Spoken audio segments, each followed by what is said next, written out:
రాష్ట్ర ప్రభుత్వంతో మాట్లాడాను. ప్రమోద్ సావంత్ గారు ఫోన్ చేశారు. ఆయన ముఖ్యమంత్రి అక్కడ గోవాలో.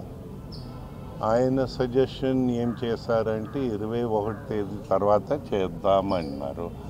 మేము చెప్పాము, మా దగ్గర ఒక చిన్న సెంటిమెంట్ మా వాళ్ళకి ఉంటుంది. ఏదో ఈ ఏ మాసం అంటారు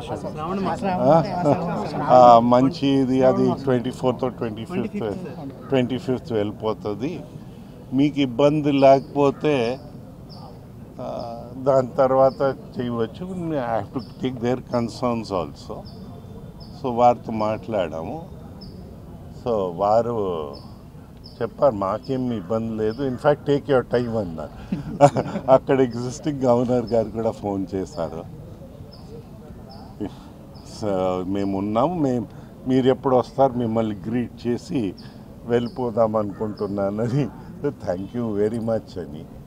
అలాగే హోమ్ మినిస్ట్రీ కూడా కాంటాక్ట్లో అమిత్ షా గారి అందైతే ఇవన్నీ భారతదేశంలో హోమ్ మినిస్ట్రీ కింద కోఆర్డినేట్ అవుతుంది కనుక ఆయన కూడా చెప్పారు టేక్ యువర్ టైం అని. ఆయన టేక్ యువర్ టైం అంటే మీరు సంవత్సరం తర్వాత వెళ్ళడం కాదు, కొన్ని రోజులు ఇటు అటు ఉండాలి. ఆ రీజనబుల్ టైం అనేది దానికి. So government of Goa 26 fix చేశారు ముహూర్తం. సో 26 నుంచి నాకు రాజ్యాంగంలో ఇంకొక రోల్ వస్తుంది, టోటలీ నాన్ పొలిటికల్ రోల్. కానీ నాన్ థింకింగ్ అనుకో, ఆలోచించడంకి పొలిటికల్ రోల్కి ఇది ఉంది.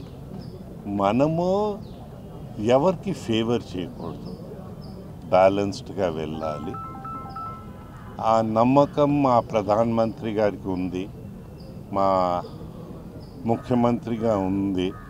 అందుకోసం వారిద్దరూ సజెస్ట్ చేశారు పేరు సజెస్ట్ చేయడం. అది మా అదృష్టం అని. జనరల్గా భారతీయుల్లో 140 crores మనం అందరూ, మా పేరు అక్కడ రావడమే మా అదృష్టమని నేను భావిస్తూ ఉన్నాను. మాకు గౌరవం ఇచ్చినట్లా ఉంటుంది, మా ప్రాంతానికి గౌరవం ఇచ్చినట్లా ఉంటుంది, మా కుటుంబానికి కూడా గౌరవం ఇచ్చినట్లా ఉంటుందని మా కృతజ్ఞతలు మీ ద్వారా వారికి తెలియపరుస్తున్నాం.